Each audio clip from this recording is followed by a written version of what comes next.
क्या आप भी अपने घर में कॉकरोचों से या फिर चूहों से बहुत ज़्यादा परेशान हैं?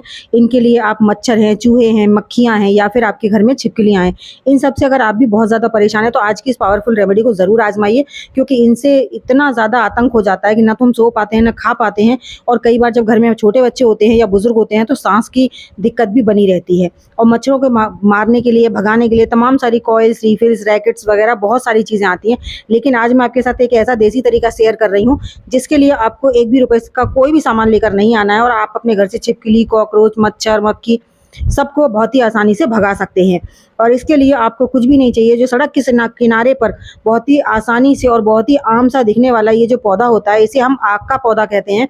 ये कहीं पर भी अगर आपको मिल जाता है तो इसे जल्दी से ले आइए। ये बहुत ही ज़्यादा पावरफुल रेमेडी बन सकती है इससे, क्योंकि ये इतना ज़्यादा काम का होता है। कहने को तो ये ज़हरीला पौधा होता है, लेकिन जब आप इसे सही तरीके से इस्तेमाल करें ना, तो यही ज़हरीला पौधा हम सबके लिए जीवन दान हो सकता है। क्यों? कि देखिए, कई बार हमारे घर में जब कॉकरोच हो जाते हैं तो कॉकरोचों के होने से उनकी गंदगी इतनी ज़्यादा होती है और हमारे खाने-पीने के ऊपर घूम जाते हैं, जिससे घर में बीमारियों का खतरा बना रहता है। इसी तरह से मच्छर वगैरह से बुखार वगैरह आ जाता है। तो इन सारे कीड़े-मकोड़ों को भगाने के लिए ये बहुत ही आसानी से आप इस पत्ते को अगर ले आएँगे ना, इस पौधे को, तो इसका फूल मिल जाए, पेड़ मिल जाए, पत्तियाँ मिल जाएँ या फिर इसका फल मिल जाए, जो भी मिल जाए आपको वही ले आना है और उसी से आप एक बहुत ही ज़्यादा पावरफुल रेमेडी बनाकर अपने घर में आप रख दीजिए और इसका इस्तेमाल कीजिए। तो देखिए, इस रेमेडी को बनाना कैसे है। सबसे पहले हम लेंगे 2 से 4 पत्ते जो आक के होते हैं वो, और उसके बाद आपको लेने हैं हरे नीम के पत्ते, एकदम फ्रेश नीम के पत्ते लीजिएगा और दोनों मात्रा मैंने जितनी रखी है आप उतना रखिए और इनको किसी भी पॉलीथीन बैग में डालकर और अच्छे से कुचल दीजिए। पॉलीथीन बैग में डालकर ये कुचलिएगा, किसी भी बर्तन में मत कीजिएगा, वरना उसकी जो इसका जो ज़हर होता है, जो आक के पत्तों में जो केमिकल होता है, वो केमिकल हमारे शरीर के लिए बिल्कुल अच्छा नहीं होता है। तो इसलिए हमेशा वो चीज़ इस्तेमाल में लीजिए जिसका आपने दोबारा से अपने खाने-पीने की चीज़ों में यूज़ नहीं करना है, जैसे कि पॉलीथीन बैग हो गया या फिर डिस्पोजेबल कंटेनर हो गए। तो इसलिए पहले से अच्छे से कुचल लीजिए। बहुत आसानी से कुचल जाते हैं ये पत्ते, काफ़ी ज़्यादा सॉफ्ट होते हैं। बस नीम के पत्तों को थोड़ा-सा टाइम लगता है, लेकिन जो आक के पत्ते होते हैं वो बहुत आसानी से कुचल जाते हैं। तो इनको आपने अच्छे से मसल देना है बिल्कुल बढ़िया तरीके से। तो देखिए, एकदम बढ़िया-सा हमारा इनका पेस्ट जैसा बन गया है और उसके बाद आप इसे दूसरे बर्तन में ट्रांसफ़र कर लीजिए। जैसा कि मैंने पहले कहा, खाने-पीने का कोई भी बर्तन नहीं लेना है, यहाँ पर आपको डिस्पोजेबल ही लेना है, जिसका यूज़ करके आप बाद में फेंक सकते हैं। तो यहाँ पर देख सकते हैं मैंने प्लास्टिक का एक कंटेनर लिया। इसके ना हम इसमें 2 भाग बनाएँगे। इसका हम आधा पार्ट अलग कर देंगे और आधा पार्ट अलग कर देंगे। इसकी मैं आपके साथ 2 तरीके शेयर कर रही हूँ। मच्छर-मक्खियों के लिए अलग होते हैं और चूहों के लिए अलग होते हैं। तो सबके लिए हम अलग-अलग तरीका बताएँगे। अप्लाई करने का तरीका सिर्फ़ अलग है, बाकी रेमेडी जो है वो सेम इसी तरीके से जैसे मैं बना रही हूँ, आप वैसे बना लीजिए। तो आधा जो था वो मैंने दूसरे डिस्पोजेबल कंटेनर में डाल दिया है और इसमें हम जो गोल वाला कंटेनर लिया है, इसमें हम डाल देंगे पानी या फिर विनेगर। यहाँ पर 2 चीज़ें आप डाल सकते हैं। थोड़ा-सा पानी डालिए, थोड़ा-सा विनेगर डालिए। तो 1 ग्लास मैंने पानी डाला है और इसको छोड़ दीजिए पूरी तरह से आप ओवरनाइट के लिए, अगर आपके पास टाइम है तो। मुझे रेमेडी वीडियो शेयर करनी थी, इसलिए मैंने आपके साथ जल्दी शेयर कर दिया, लेकिन इसे ओवरनाइट के लिए जब आप छोड़ देंगे ना, तो इसका रिज़ल्ट इतना ज़्यादा अमेज़िंग होगा कि आप खुद हैरान रह जाएँगे। अब उसके बाद आपको लेना है गेहूँ का आटा और उसमें डालना है 1 चम्मच भरकर चीनी। चीनी ज़रूर डालिएगा। गेहूँ का आटा जो होता है, गेहूँ, अनाज, मीठा, ये सारी चीज़ें चूहों को बहुत पसंद होती हैं।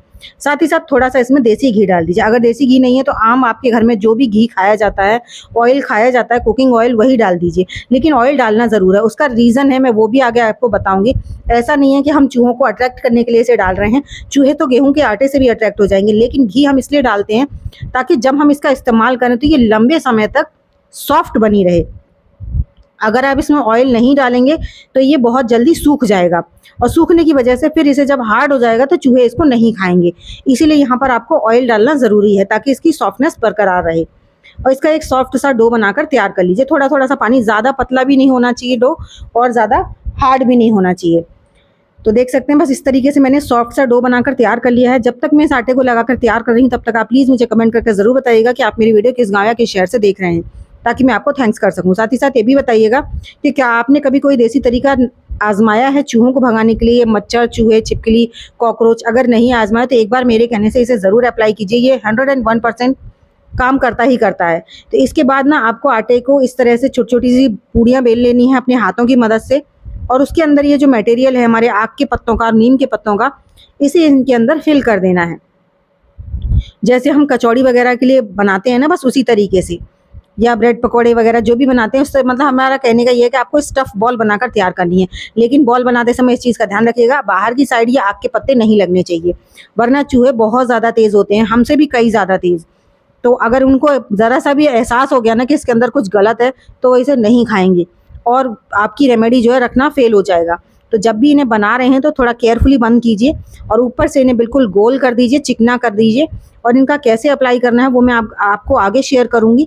तो उससे पहले ना देखिए, हमने जो पानी तैयार किया था उसका बता देते हैं उसका क्या करना है। अब ये यहाँ पर ना पानी को घोल कम से कम 15-20 मिनट तो हो चुकी थी, क्योंकि मैंने भी बीच में थोड़ी देर के लिए रेस्ट ले लिया था। अब उसके बाद इसको जब हम चलाते हैं, पानी का कलर चेंज हो गया, अब इसको हम छान लेंगे।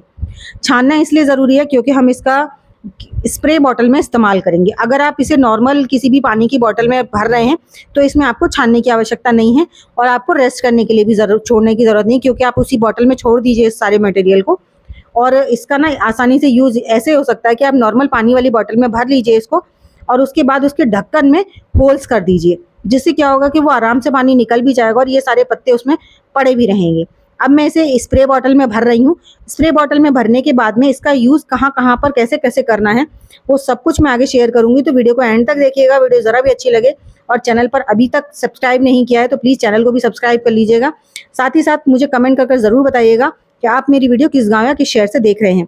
और देखिए, ये जो मटेरियल बचा है ना, इसको भी फेंकने की आवश्यकता नहीं है। अगर आपके घर में चूहों के होल्स हैं तो वहाँ पर आप इसको रख दीजिए।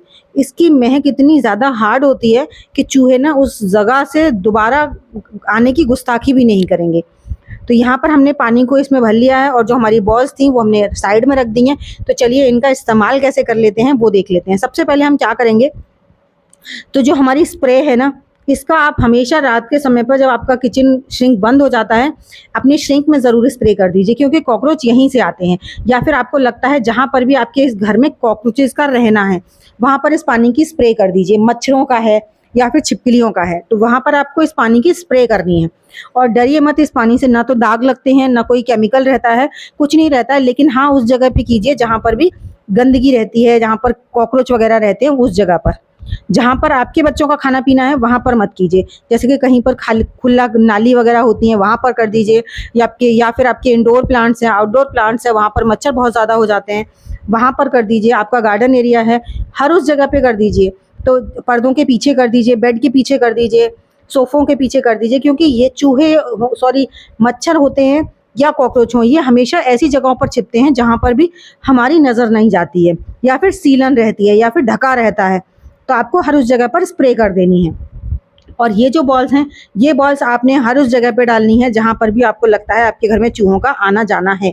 स्पेशली जो हमारे पीछे वाले एरिया होते हैं ना, वो हमेशा दीवार के साइड साइड होकर निकलते हैं, कभी भी बीच में होकर नहीं निकलेंगे। तो कॉर्नर कॉर्नर की जगह पर आपको ये बॉल्स डाल देनी है, स्पेशली गैस के नीचे, फ्रिज के पीछे, गेट के पीछे और मेन गेट जो है उसके पीछे। तो इन जगहों पे होकर जहाँ पर भी चूहे आते हैं ना, उन जगहों पर आप इसको डालकर रात को छोड़ दीजिए और सुबह के टाइम देखिएगा आपको सारी गायब मिलेंगी और साथ ही साथ चूहे भी गायब मिलेंगे। तो अगर आपको मेरी वीडियो अच्छी लगी हो तो लाइक कीजिएगा, चैनल पर पहली बार आए तो सब्सक्राइब जरूर कीजिएगा। तो चलिए एक ऐसी नई सी अमेजिंग सी वीडियो के साथ मैं मिलूंगा आपको अपनी नेक्स्ट वीडियो में।